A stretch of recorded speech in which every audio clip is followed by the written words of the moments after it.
这是花期处于尾声的樱花，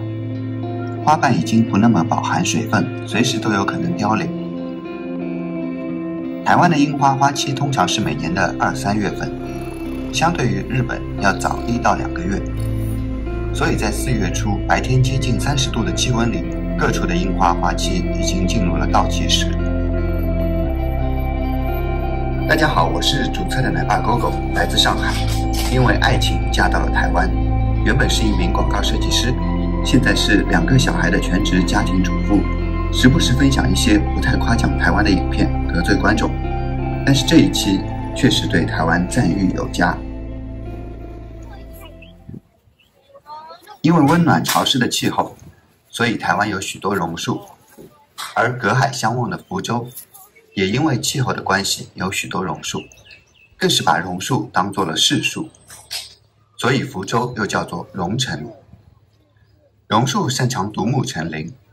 所以这些下垂的枝条在许多年以后或许又成为了一棵棵榕树。这棵婆娑起舞的榕树下有一座城堡一般的木质攀爬滑梯，一看品质就不错。转到另一面，看到了它的品牌 Compan， 在台湾不少公园都能见到这个品牌。查了一下，源自安徒生的故乡，丹麦的品牌，是世界排名第1的儿童游乐器材制造商。从做工上看，显然造价不菲。木质的结构不但看上去美观牢固，每一个边边角角也有特意用心打磨过，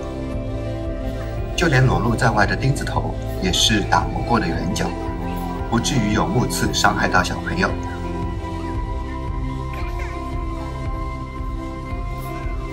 而它的滑梯也有用于缓冲减速的一道道凸起设计，非常用心。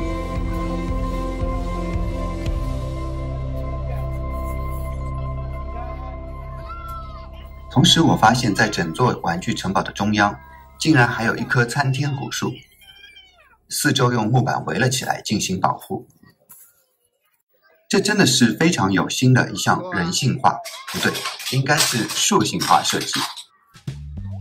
并非以人为本粗暴地把树砍倒腾出空地，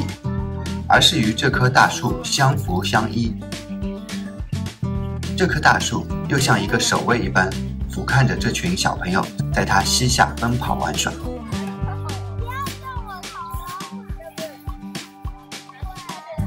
相信等壮壮再大点懂事了，我也可以告诉他，这是很好的一个人类与自然和谐相处的教材典范。再看看边上的榕树，蕉树育人，枝条与小朋友一起成长为将来的栋梁之材。在我看来，在台湾生活的小朋友确实是比较幸福的。室内游玩，台北每个区都有免费的亲子馆，每个亲子馆的设施布局各不相同，并且配备了非常充足的社工人员，甚至带孩子的家长如果有内急，都能拜托托管一段时间。别问我怎么知道的，我真没试过，而是有看过别的家长拜托过亲子馆的工作人员。拿我经常去的北投亲子馆来说，他们还会隔一段时间变换一次主题，更新一些玩具，而且都定时消毒。所以壮壮从半岁开始混迹于北投亲子馆，到现在3岁了都还没腻。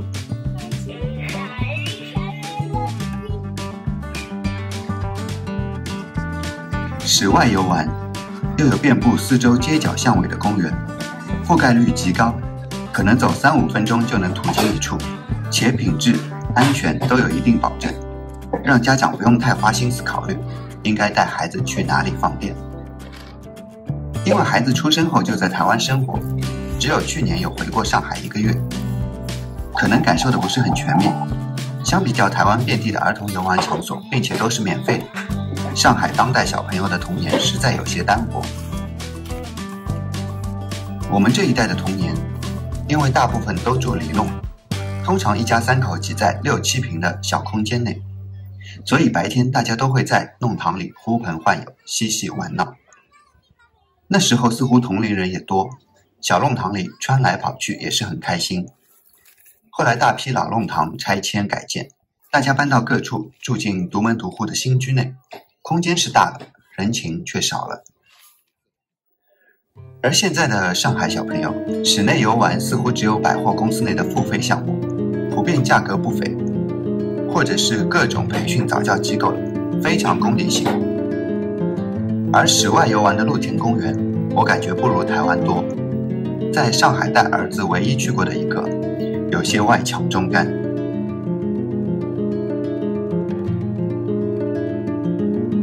总共没几个的秋千，有2个是坏的。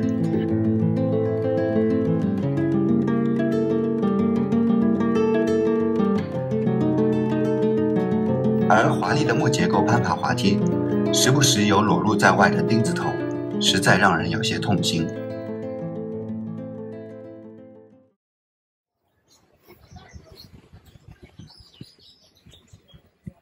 这里是位于台北最靠北的北投区的复兴公园，离新北投捷运站不远，走路大概5分钟，占地非常大，并且依着阳明山，傍着黄溪的水。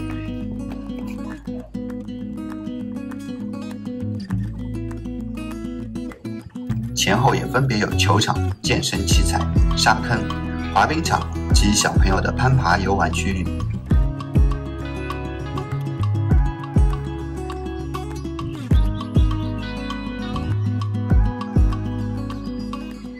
北投最出名的或许就是硫磺温泉，而复兴公园的特色就是这个非常怀旧、木质结构的免费公共泡脚池了。通过查资料得知，这个泡脚池建造于2014年12月，共有3处温泉池，宽敞的空间设计可容纳100位民众。且泡脚池的泉水就是来自北投非常出名的地热谷泉脉，属于酸性硫酸氢化泉，泉色透明带青，因而有青黄的别称。青黄泉是世界少有的优质温泉，仅有台北北投和日本秋田拥有此类温泉。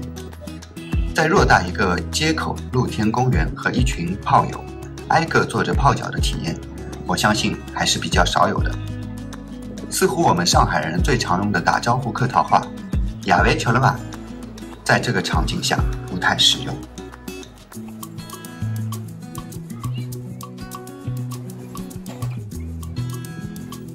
我观察整个环境布局非常周到，有入池先洗脚的水龙头，有开放式的鞋柜，有 LED 屏告知泡脚规范，还有显示时间以及当日气温，以免泡脚过久中暑的。游玩接近尾声，离开公园时，看见一群孩子在另一棵大树下嬉戏。在这个公园里，似乎年长的、年幼的都能自得其所，其乐融融。从某个角度来说，这便是一个较平和社会的侧面写照，可以更细致地为每一个个体考虑，更人性化，更有温度吧。